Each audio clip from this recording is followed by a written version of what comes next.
다시 오심을 기다리며 라는 제목입니다. 다시 오심을 기다리며. 독실한 그리스도인 한 형제가 그의 친구 부부를 집으로 초청해서 저녁 식사를 같이 하게 됐습니다. 화기애애하게 식사를 마치고 커피를 즐기고 있는데 그때 이 독실한 그리스도인 형제가 친구에게 이런 제안을 하고 말했습니다. 오늘 교회 갔는데 설교 시간에 우리 목사님이 이런 설교를 하셨잖아? 하면서 이 얘기를 시작한 거예요. 이제 곧 예수님이 오시는데 우리 그리스도인들은 이것을 재림이라고 부르네.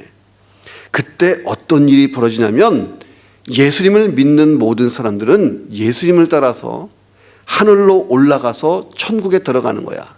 그런데 예수 믿지 않는 사람들은 지옥의 형벌을 받는다네. 나는 그 사실을 믿어. 근데 자네는 무신론자이기 때문에 아마 믿지 않겠지. 그래서 하는 말인데 예수님이 오시면 그날 자네가 내 재산 다 가지게 이렇게 얘기했다는 거예요. 이 집도 자네 거 하고 내 땅도 다 자네가 갖고 은행에 내가 돈이 많이 예치되어 있는데 이 예금도 다 자네에게 주겠네.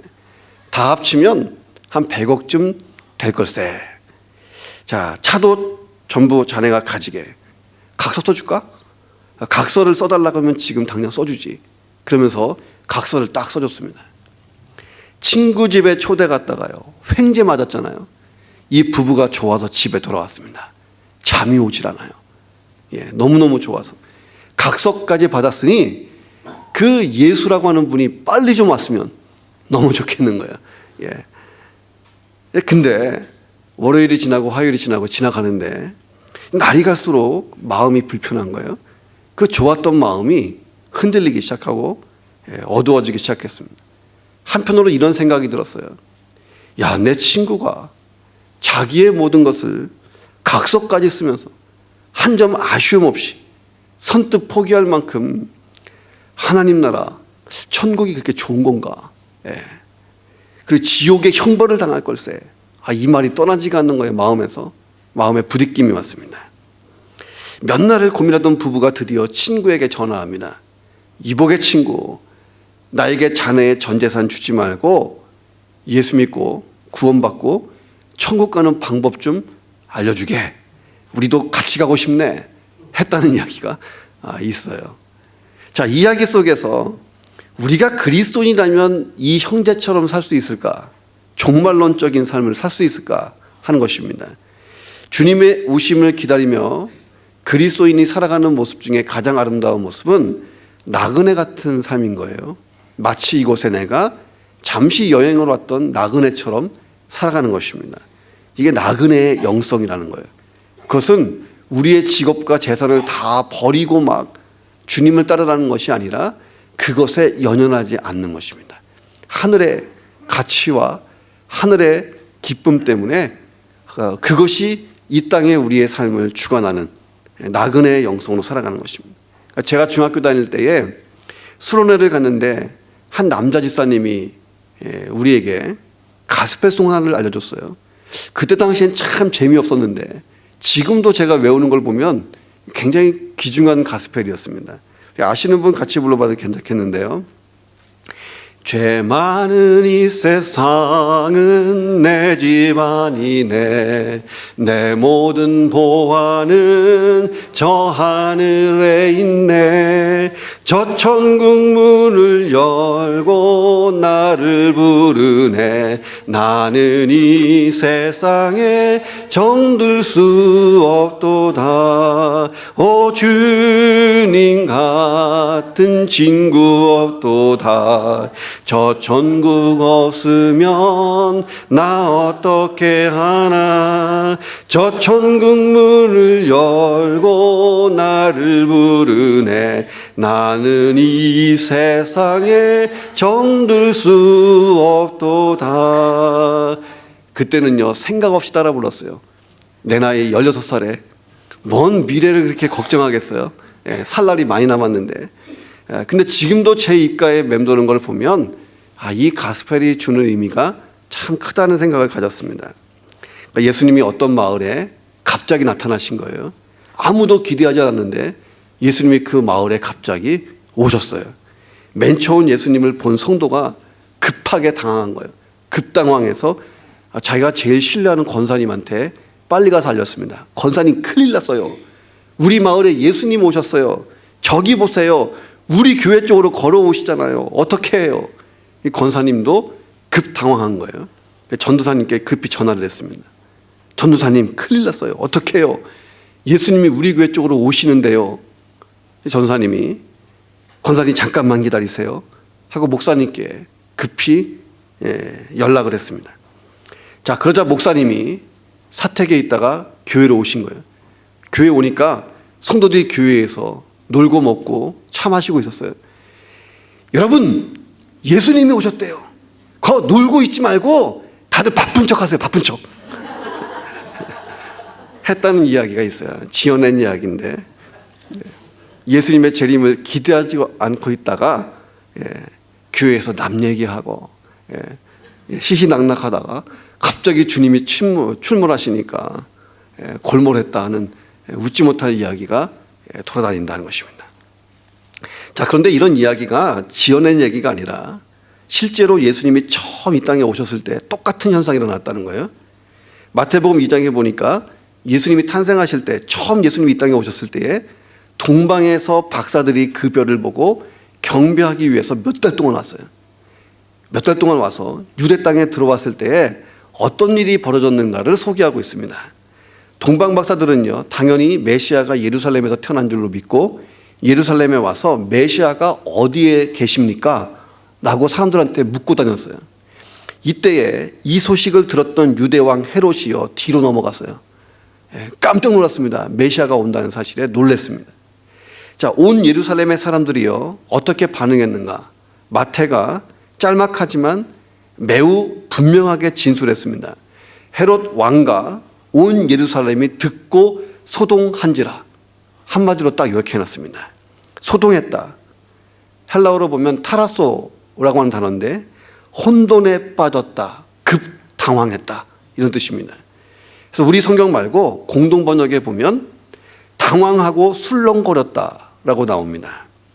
아니, 인류 구원을 위해 메시아가 올 거라는 것을요, 이스라엘 민족이 오랫동안 기다리고 있었어요. 몇백 년을. 메시아만 오시면 그분이 오신다면 이러고 살았어요. 근데 진짜 메시아가 탄생했다는 소식을 듣고는요, 기뻐하거나 감사하지 않고 당황하고 어쩔 줄 몰라 했다. 성경이 기록하고 있잖아요. 이렇게 반응한 이유가 뭘까? 너무나 분명한데, 메시아가 올 거라고 전혀 예상을 못했던 거예요. 그랬다가 진짜 오셨는데 메시아를 맞을 준비가 영적으로도 육적으로도 전혀 안 돼 있었던 것입니다. 자, 그런데 예수님께서 뭐라고 말씀하셨냐면, 내가 다시 오는 재림의 날 똑같은 현상이 반복될 것이다 라고 예고하셨습니다. 자, 과거 그리스도의 초림 때에 그리스도의 오심을 예견하지 못해서 준비하지 못하고 당황했던 예루살렘 사람들과 어쩔 줄 몰라 했던 헤롯처럼 우리도 예수님의 재림의 날에 내가 생각하고 준비하지 않으면 똑같은 반응을 할 수 있다라고 성경이 말씀하고 있는 것입니다. 왜냐하면 예수님은 분명히 부활하신 다음에 40일 정도 세상에 계시고 승천하시면서 내가 다시 올 것이다 약속하시잖아요. 자, 그렇다면 우리는 예수님의 다시 오심을 잘 기다려야 된다. 잘 기다려야 된다는 것입니다. 자, 그래서 예수님의 초림 때 당황했던 사람들처럼 행동하지 말고 예수님의 재림 때에 기쁨과 감격으로 주님 기다렸습니다 하고 달려나가기를 주의 이름으로 축원합니다. 자, 주님이 다시 오신다. 이것을 우리가 어떻게 기다리면 좋을까요? 첫 번째는요, 오늘이 그날일 것처럼 기다리는 거예요. 제일 잘하는 사람이에요. 마치 오늘이 주님이 오시는 그날일 것처럼 준비하는 것입니다. 자, 오늘 본문의 이야기를 열처녀 비유라고 이름을 붙입니다.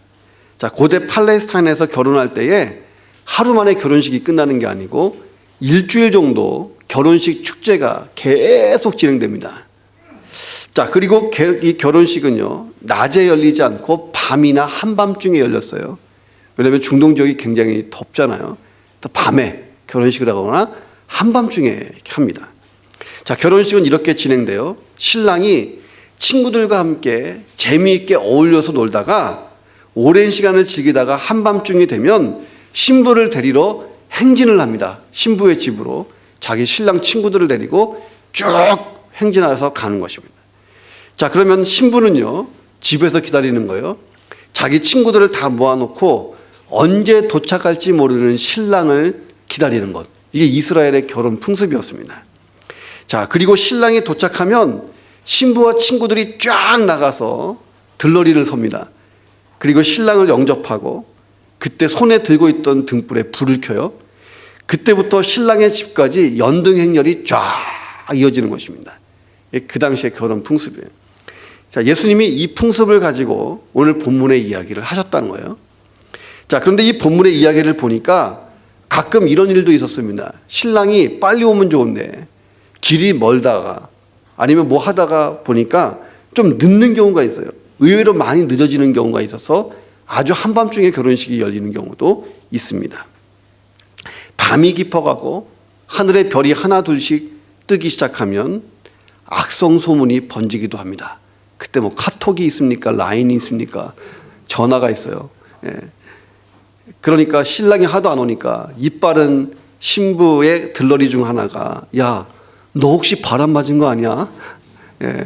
이렇게 놀리기 시작하는 거예요. 야, 신랑이 중간에 샜나 봐. 이중계약했나 봐. 막 이렇게 얘기합니다. 또 친구가 신부에게, 야, 오늘 밤은 아무래도 신랑이 못 올 것 같은데 내일 밤에 올려나 보다. 우리 자자 하고 부추깁니다. 그러다 보니까 서로 의욕이 떨어지면서 하나 둘씩 잠들었다. 이렇게 본문이 되어 있습니다. 자, 본문의 경우니까 보니까 10명의 처녀가 졸음을 이기지 못하고 잠에 떨어졌다. 그런데 문제가 터지죠. 정말 한밤중에 밤에 정적을 깨고 시끄러운 소리가 들리기 시작합니다. 신랑이네, 신랑이다, 신랑이 왔다, 봐라 봐라 신랑 왔다. 예, 온 동네가 난리가 났습니다. 자, 신랑이 딱 신부에게 도착했을 때에 진풍경이 불러져요. 기름을 많이 준비했던 슬기로운 다섯 처녀는요, 잔치집에 잘 들어갑니다. 자, 그런데 기름을 조금밖에 준비하지 못했던 미련한 다섯 처녀는요, 기름이 떨어졌어요. 한밤중에. 그래서 시장에 기름 사러 갔어요. 그 새벽에 기름 사러 갔다가 기름을 채워가지고 잔치집에 갔는데 문제는 잔치집의 문이 닫혀버린 것입니다. 잔치집의 문이 닫힌 것은요, 그 당시 풍습을 보면 알 수 있어요. 고대 근동에 보면 일반적인 관습이 뭐냐면 혼인잔치 때에 신랑과 신부가 잔치집에 들어오면 결혼식이 시작됩니다. 하객들이 먼저 와 있는 거예요. 하객들이 거꾸로 신랑과 신부를 기다리는 거예요. 신랑과 신부가 들어오면 그 집의 문이 완전히 잠겨버립니다. 이유는 여러 가지가 있어요. 초청받지 않은 불청객이 들어와서 해코지할 수 있기 때문에 닫아버리는 거고, 그 당시에 도둑이나 강도가요, 딱 좋잖아요. 돈 들고 튀기가 너무 좋아. 그래서 홀레집에 자주 드나들어요. 문을 잠급니다. 자, 그래서 뒤늦게 온 이 자매들이 도둑 취급을 받잖아요. 문을 꽝꽝꽝 두드리고, 저 신부 친구인데요, 기름 준비됐는데요, 기름을 제가 충분히 준비했는데 떨어져서 시장 갔다 왔는데요, 변명을 하면서 들여보내달라고 막 호소합니다. 그때 신랑이 한마디를 하는데, 내가 당신들이 누군지를 몰라요 라고 얘기하면서 문이 그대로 닫힙니다. 자, 이야기 속에서 이 신랑이 누구냐? 예수님을 뜻하고, 10명의 처녀들은 누구냐? 우리들을 뜻한다는 거예요. 자, 잔치집은 뭐냐? 천국을 상징하고 있다 하는 것입니다. 자, 이야기 속에서 예수님이 내가 다시 올 때에 깨어서 기다려라, 이렇게 교훈을 하셨던 것입니다. 이 비유 속에서. 자, 예수님이 마태복음 24장 43절에 보면 내가 다시 올 때에 도적같이 올 것이다 라고 말씀하십니다. 자, 예수님이 어떻게 오시느냐? 도둑처럼. 이 말이 뭔 말이냐? 생각해 보세요. 도둑님이 우리 집에 도둑질하러 올 때에 전화하고 옵니까? 편지하고 와요. 내가 당신 집에 어느 날 몇 시 몇 분에 들어갈 테니 만반의 준비를 하고 계시오 라고 오는 도둑이 없다는 거예요. 예고 없이 온다는 거예요. 도둑이 예고 없이 찾아오는 것처럼 예수님도 전혀 기대하지 않던 순간에, 그런 시간에 다시 오실 것이다.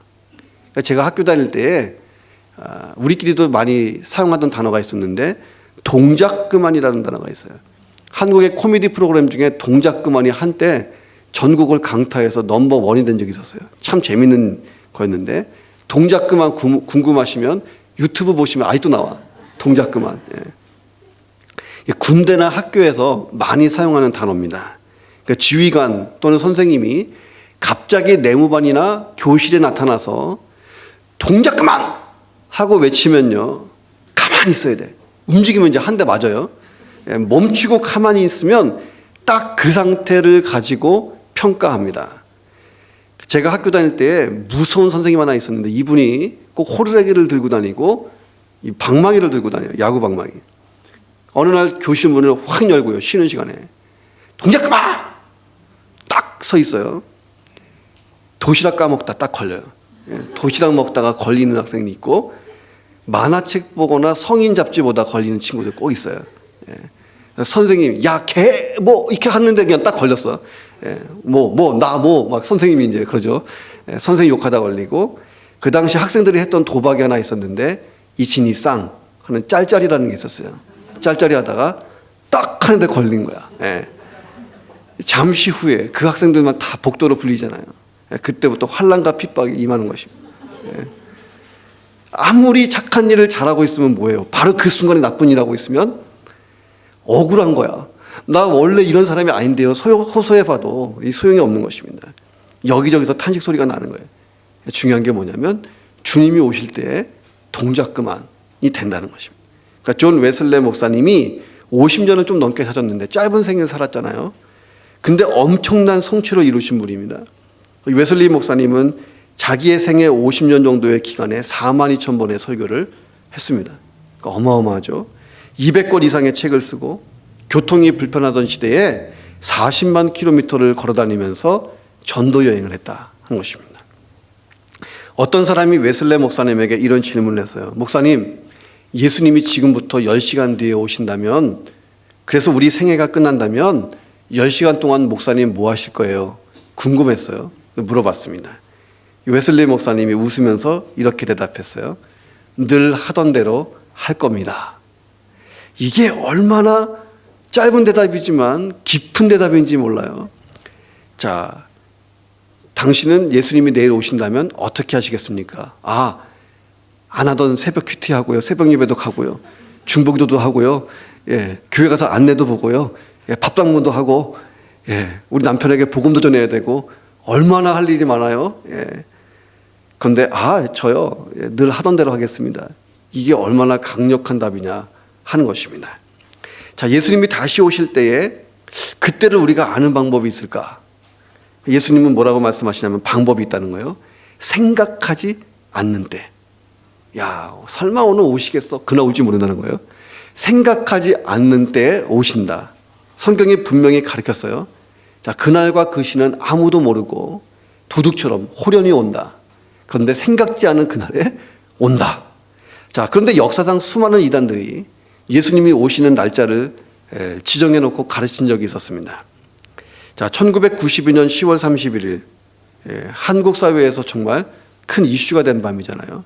다미 선교회가 끊임없이 주장해온 예수님이 재림하시는 날이었습니다. 10시 10월 31일 그날 밤에 10시 반부터 전국에 있는 그 모든 채널이요 생방송했어요. 12시에 오신다 그러니까 1시간 반 특집으로 나갔어요. 그들이 예배드리는 모습, 또 신학자들을 불러달라고 진짜 예수님이 12시에 오시나? 저는 그때 신학교 기숙사에 있었어요. 제가 대학교 3학년 때인데 친구들과 텔레비전을 보니까 너무 한심한 거예요. 진짜 12시에 주님이 오실래나? 말이 안 되지. 서로 얘기하다가 졸려 죽게 가지고 야, 내일 새벽 예배 가야 되니까 이제 자자 하고 인사하면서 우리가 농담으로 인사했어요. 야, 내일 아침에는 천국에서 만나자.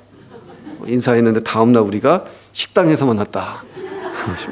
예. 그러니까 우리가 할 수 있는 일이 뭐냐? 최선을 다해서 준비하고 사는 거예요. 어떻게 준비하느냐? 오늘이 마치 그날일 것처럼 준비하는 게 가장 훌륭한 인생이라는 것입니다. 영적인 기쁨 잠에 들어있다면요, 깨어나야 돼. 과거에 아무리 성령이 충만했어도 지금 내가 자고 있으면 억울하잖아. 지금 예수님 오시면요, 잠시 내가 사역을 쉬고 있으면요, 다시 시작해야 됩니다.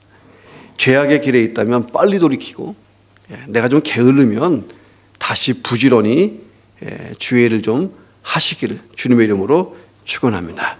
주님이 오실 때에 깨어 있어서 복 받는 이 지혜로운 다섯 처녀가 돼야 할 줄로 믿습니다. 자, 주님이 다시 오심을 어떻게 기다려야 될까? 두 번째는요, 간절함이 있어야 돼요. 간절함으로 기다려야 된다. 자, 5절과 6절 보면 신랑이 오는 광경이 서술되고 있습니다. 이 말씀을 자세히 관찰해 보면 우리가 예수님의 재림 때 어떻게 해야 되는지 중요한 교훈을 받는다는 거예요. 자, 5절에 보니까 신랑이 더디 오니까 처녀들이 졸고 잠들었다라고 얘기합니다. 자, 신랑이 자기를 기다리던 사람들이 깨어서 환영할 때 온 것이 아니고 반대로 기다리다가 모두 지쳐서 잠들었을 때에 돌연히 왔다는 것입니다. 자, 한국말에 이런 말이 있어요. 길이 멀어야 말의 힘을 알 수 있고 세월이 흘러야 사람의 마음을 알 수 있다.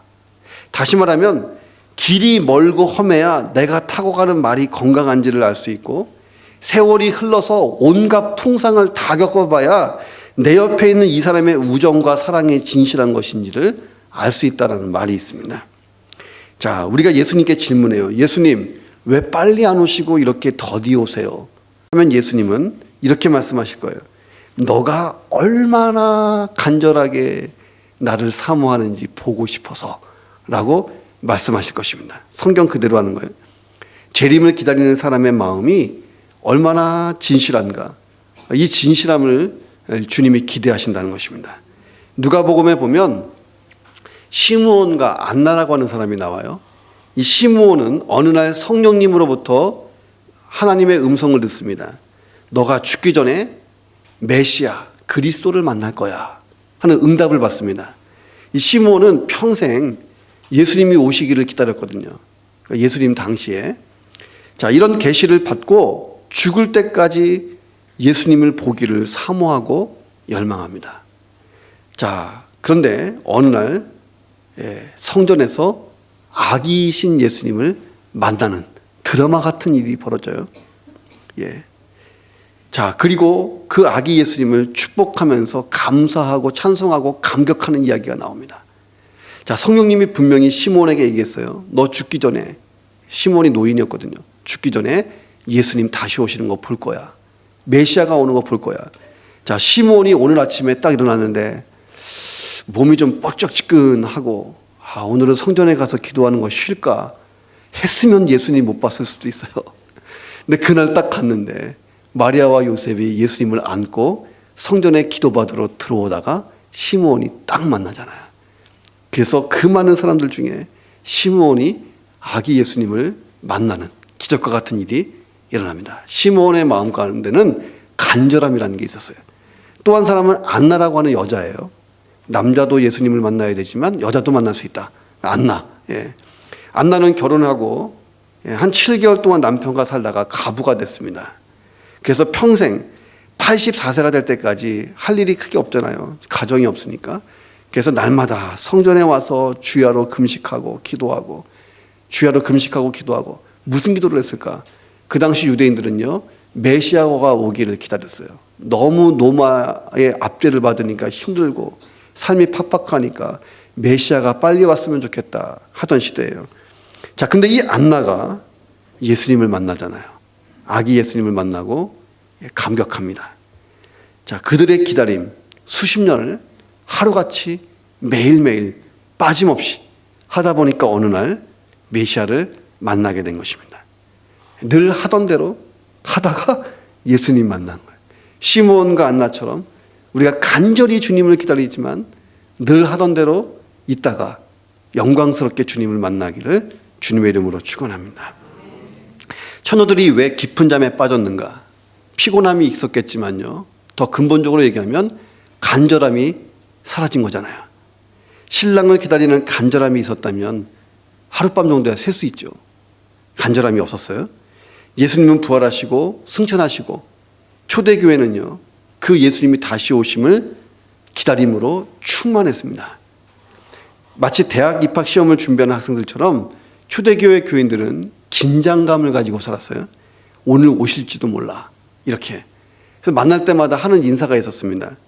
과거에 우리 한국에서 과거에 배가 고프고 힘든 시절, 1950년대 60년대만 해도 먹고 사는 게 힘든 시절에 어르신들이 만나면 아침마다 하는 인사가 어르신 식사하셨습니까? 바꾸는 일이 너무 많으니까요. 초대교회 교인들은 그러나 만날 때마다 이렇게 인사했다는 거예요. 주님이 다시 오세요. 마라나타. 주님은 다시 오십니다. 이런 자세로 살았다는 것입니다. 이것이 그들의 신앙을 바로잡아 준 거예요. 재림을 고대하면서 극심한 환난을 이기고 교회를 세워갔습니다. 유혹도 물리칠 수 있었고, 잘되고 형통해도 교만하지 않고, 허탄한 자랑을 허풍을 떨지 않고 겸손하게 살았다는 거예요. 기독교 역사에서 가장 선결하고 위대한 부흥을 경험했던 시절, 그 시절에 공통점이 있다는 거예요. 그건 뭐냐면 성도들이 예수님이 어서 오시기를 간절히 사모했다는 것입니다. 자, 우리나라도 그럴 때가 있었잖아요. 7, 80년대 뜨거울 때는요, 주님이 다시 오심을 막 사모했다는 거예요.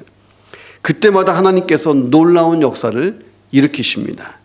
자, 주님을 만날 날을 사모하면서 다시 이번 한 주간 신앙의 잠을 깨시기를 주님의 이름으로 축원합니다.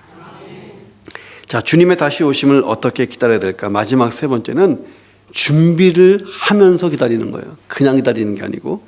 자, 2절부터 4절에 보면 신랑을 맞기 위해서 준비하고 있는 열처녀가 나옵니다. 이 말씀에 대한 기록인데, 당시에 신부의 들러리는 누가 섰냐면 신부의 친구들이 맡았어요. 지금처럼. 자, 이 들러리들은 준비해야 될 게 있었습니다. 뭐냐면 등불을 준비해야 돼요. 왜냐하면 신랑이 왔을 때 앞에서 쫙 행진할 때 이 등이 필요하거든요. 깜깜한 밤이니까. 이 등불은 한 사람 앞에 한 개씩 모두 10개였습니다. 유대인들은 10이라는 숫자를 참 좋아해요. 이상적인 숫자, 완전한 숫자 10 참 좋아해요. 그래서 회당에서 회의를 할 때에 10명이 모여야 회당 예배가 열리고 회의도 열립니다. 예수님은 그런 생각을 하시면서 당시의 풍습을 생각하면서 처녀는 처녀인데 10처녀의 비유를 드신 거예요. 유대인들이 열을 참 좋아하니까. 자, 그런데 10처녀 가운데에 5처녀는 지혜로운 반면에 5처녀는 미련했다라고 기록하고 있습니다. 자, 기준이 뭐냐는 거예요. 누가 지혜롭고 누가 미련했는가? IQ 차이냐? 그건 아닌 것 같고, 학력의 차이냐? 뭐 본문에 보니까 그런 얘기도 없어요. 자, 무엇을 준비했는가? 잘 준비했는가? 잘 준비한 거에 따라서 지혜로운 처녀도 되고 어리석은 처녀도 됐다는 것입니다. 지혜로운 처녀들은 어떻게 했느냐? 등을 준비하되 기름을 많이 준비했어요. 이게 지혜로운 거고, 미련한 처녀들은 등은 있었는데 등을 밝힐 기름이 충분하지가 않아서 한밤중에 이 등불이 꺼져버린 것입니다. 전쟁터에 나가는 군인이 총은 준비됐는데 탄약을 여유 있게 안 갖고 나가다가 중간에 총알 떨어져가지고 죽게 되는 일과 똑같습니다. 자, 미련한 처녀들은 그토록 기다리던 신랑이 왔을 때에 기름이 떨어져서 기름 사러 시장을 갔잖아요. 신랑은 앞으로 가고 있는데 그들은 뒤로 가서 시장에서 기름을 사가지고 갔는데 신랑을 영영 놓쳐버리는 일이 생긴 것입니다. 자, 오늘 본문을 보세요. 지혜로운 5처녀와 미련한 5처녀의 삶의 내용은, 형식은요, 별 차이가 없습니다. 자, 둘 다 결혼식에 초대받은 거 똑같죠? 똑같이 기쁘게 가겠다고 응했죠? 그래서 함께 모여서 신랑을 기다렸죠? 신랑에 대해서 기대감이 있었죠? 신랑은 빨리 오기를 기다렸습니다. 둘 다 그런데 똑같이 잠자고 있었잖아요. 자, 어떤 목사님이 이렇게 말씀하신 적이 있어요. 지혜로운 처녀들과 미련한 처녀들이 왜 나뉘어진지 아십니까? 지혜로운 처녀들은 깨어 있었고 미련한 처녀들은 잠들어 있었습니다. 근데 성경 가만히 보니까 둘 다 자고 있었어. 둘 다. 그러니까 잠들고 안 들고의 문제가 아니라는 거예요. 둘 다 자고 있었어요. 졸리면 조는 거죠, 뭐. 예. 그것은 문제가 아니었다는 거예요. 피곤하니까 졸 수 있어요. 자, 그런데 미련한 다섯 처녀들 보세요.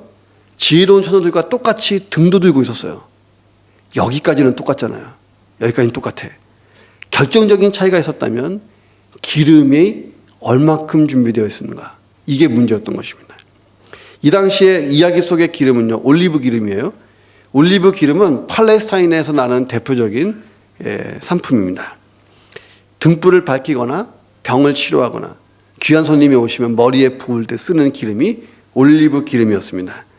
자, 그런데 이 기름은 이야기 속에서 매우 깊은 상징적인 의미가 있다는 거예요. 자, 어떤 사람들이 이 기름을 성령으로 해석하시는 분이 있어요.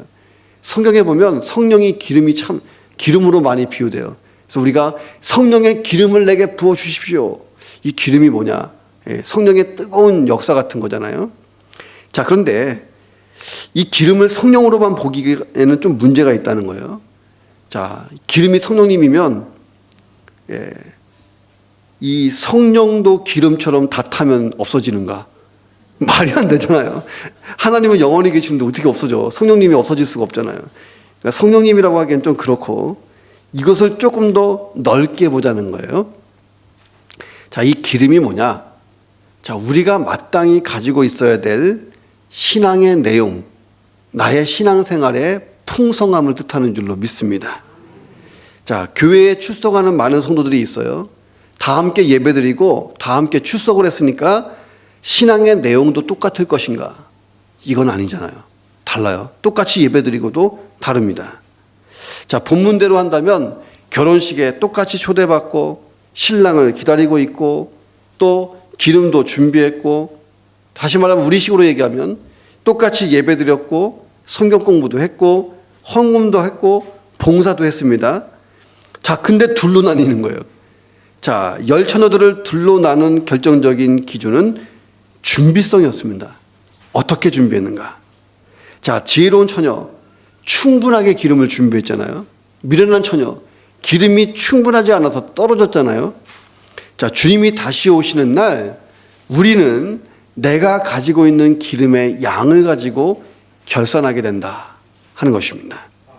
충분히 기름이 준비되어 있다는 것은요, 주님 앞에 내가 내어놓을 만한 신앙의 내용이 충분한 것을 뜻하는 것입니다. 더 분명한 것은 형식이 있다고 칭찬받지 못한다는 거예요.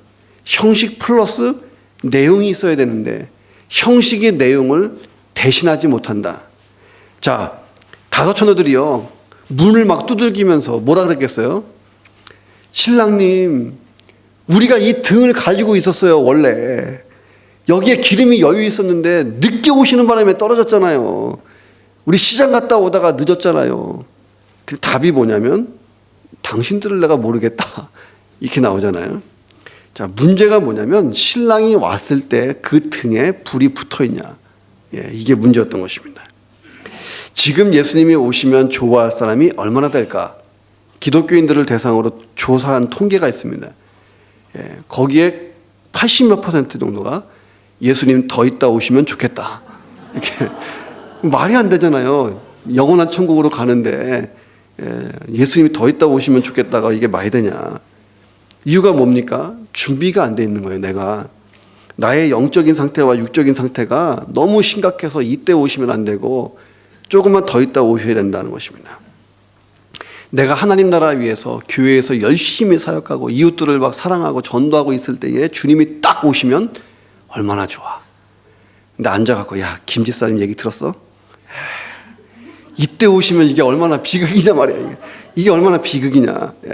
나 잠시 잠자고 있을 때에, 쉴 때에, 영적으로 진짜 내가 다운돼 있을 때에, 죄악 가운데 내가 허덕일 때 주님 오시면 이게 얼마나 비극인가. 무려 80몇 %가 더 있다 오시라잖아요. 자, 2절에 보니까 참 재밌는 표현이 있습니다. 5명은 밀어나고 5명은 슬기 있었다.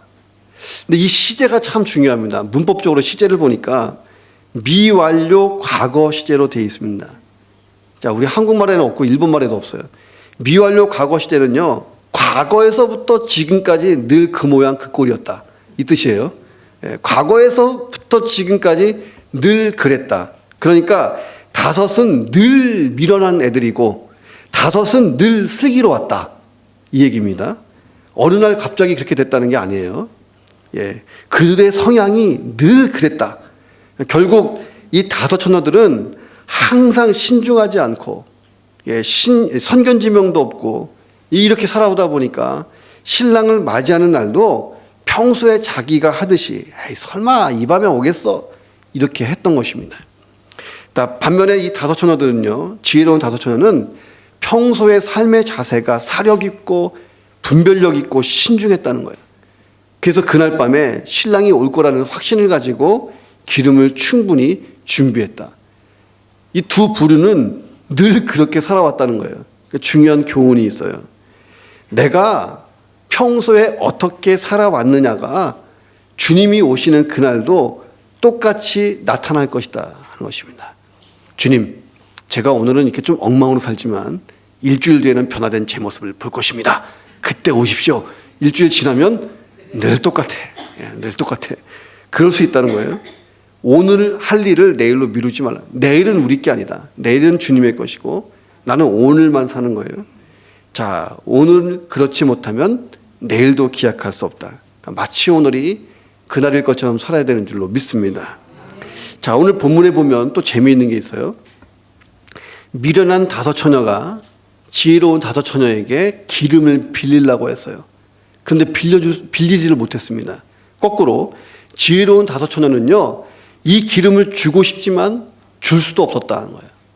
빌릴 수도 없고 줄 수도 없고. 자, 신앙의 내용이라는 것은요, 이것은 빌려줄 수 없는 거예요. 누구도 빌려줄 수가 없습니다. 그러니까 어떤 남자가 이런 얘기했어요. 우리 와이프가 새벽 예배도 열심히 가고 교회 열심히 가는데 맨날 하는 얘기가 예수님 오신다고. 예수님 오신다면 방법 뭐 있습니까? 우리 와이프 천국으로 올라갈 때에 다리 꼭 붙잡고 내가. 저는 우리 와이프 다리 붙잡는 연습만 합니다. 하는 남자가 있어요. 이게 안 된다는 거예요. 자, 똑같이 주일 예배를 드리지만 은혜 받고 변화되지 않으면 형식은 있지만 내용이 없는 거잖아요. 그날 김 지사님 좀 빌려줘. 이게 안 된다는 거예요. 저도 빌려주고 싶죠. 얼마나. 그러나 빌려줄 수가 없는 날이 온다는 것입니다. 자, 내가 은혜 받고 변화돼서 그걸로 끝나는 것이 아니라 이게 지속적으로 기름이 충만해야 될 줄로 믿습니다. 철학자 키에르 케고르라는 사람이요, 종말에 대한 이야기를 했어요. 사람들에게 내가 종말에 대해서 얘기해 줄까요? 하면서 종말에 대한 이야기를 하나 했습니다. 재미있는 이야기인데, 자, 어느 날 초만원 극장에서 불이 난 거예요. 이 밖에서. 자, 이 안에가 극장인데 수천 명이 모여서 연극을 보고 있는데 밖에서 큰 불이 났어요. 극장 주인이 안에 있는 사람들에게 불났다고 얘기를 해야겠는데 문 열고 불이야 하고 소리를 지르면 사람들이 한꺼번에 나오다가 밀려서 넘어지고 계단에서 굴르고, 야, 이러다가 더 큰일 나겠다. 아비규환이 되겠다. 그래서 고민하다가 그 연극 배우들이 있는 곳에 가서 스태프한테 얘기했어요. 밖에 큰 불이 났습니다. 지금 가장 유명한 배우 한 분이 올라가서 사람들에게 잘 강구해 주십시오. 지혜롭게, 침착하게 행동하도록. 자, 그러니까 한 배우가요, 공연을 하다가 딱 멈췄습니다. 쪽지 하나를 딱 받았어요. 차분하고 진지하게 관중을 향해서 얘기했습니다. 여러분, 지금 밖에서 불이 났습니다. 여러분이 한꺼번에 뛰어나가시면 다 죽습니다. 출입구는 좌우 뒤쪽에 있습니다. 자, 출입구 가까이에 있는 문부터 차례대로 나가시면 다 살 수 있습니다. 지금 나가십시오. 관중들이요, 연극하는 줄 알았어요. 막 박수 치는 거예요. 진짜가. 꼭 진짜 같아, 진짜 같아. 진짜 같아, 진짜 불난 것 같아. 막 그러면서 막 박수를 치면서 웃고 떠드니까요, 이 배우가 갑자기 급당황하잖아요. 그러니까 실제 상황이라고 소리를 쳤습니다. 아무도 그의 말을 믿지 않았다는 거예요. 잠시 후에 연기가 스며들고 불길이 이 극장 안을 뒤덮으면서 수많은 사람이 죽었다 하는 이야기입니다. 이미 때는 늦었다는 거예요. 자, 이 이야기가 아주 옛날에 성경책에 보니까 소돔과 고모라 땅에도 있었어요. 하나님의 천사가 찾아갔잖아요. 룻을 찾아가서 너의 가족 전부 다 내일 새벽에 다 나와야 된다. 여기 빠져나와야 된다. 내일 아침이면 하나님이 이곳에 불비를 보내서 다 불태울 것이다. 자, 이 심판의 메시지를 듣고 있던 룻의 가족들 중에 2명의 사위가 있었죠. 농담으로 여겼습니다. 우리 장인어른 농담한다고 농담으로 여겼어요. 다음날 이 2 사람은요 잿더미가 됐어요. 성경은 주님이 다시 오신다고 분명히 얘기해요. 그런데 주님이 다시 오시는 날 연극장에 있었던 일, 소돔과 고모라에 있었던 일이 똑같이 반복될 거라는 아픈 사실도 예고하고 있습니다. 사도행전 1장에 보면 예수님이 승천하시는 장면이 나와요. 예수님이 제자들과 함께 모여 있으시면서 오직 성령이 너희에게 임하시면 너희가 권능을 받고 예루살렘과 온 유대와 사마리아와 땅끝까지 이르러 내 증인이 될 것이다. 이 유명한 말씀을 하시고 이제 그들이 보는 앞에서 하늘로 승천하십니다. 쫙 올라가시는데 잠시 후에 구름이 예수님을 싹 못 보게 가렸어요. 모두가 예수님이 사라지는 지점을 쳐다보고 멍하고 있는데 그때 옆에 있던 천사가 이렇게 말합니다. 갈릴리 사람들아, 어찌하여 서서 하늘을 쳐다보고 있느냐? 너희 가운데서 지금 하늘로 올려진 저 예수님은 올라가심 그대로 다시 오리라 라고 예고했습니다. 자, 부활하신 주님을요 보고 승천하신 주님을 보았던 사람들이 오순절날 마가의 다락방에서 막 기도하다가 성령 받고 오늘날 복음이 여기까지 번진 거잖아요. 자, 그들이 무엇을 증언합니까? 우리는 봤다는 거예요. 주님이 올라가시는 것. 근데 우리는 확실히 들었다는 거예요. 그 주님 다시 오신다는 거. 예수님 다시 오실 때도 믿는 사람이든 믿지 않는 사람이든 예수님의 모습을 똑똑히 볼 수 있는 형태로 오시는 줄로 믿습니다. 그런데 그날 인류가 둘로 나눠진다는 거예요. 하나는 지혜로운 5처녀, 또 하나는 미련한 5처녀, 둘로 나눠진다는 거예요. 자, 그렇다면 오늘 우리가 어떻게 살아야 될까? 오늘이 마치 그날일 것처럼, 그리고 간절함으로 신앙의 내용, 기름을 풍성하게 준비해서 주님 언제든지 오십시오. 여러분의 기도의 제목, 또 여러분의 신앙 고백 되기를 주의 이름으로 축원합니다. 기도하겠습니다.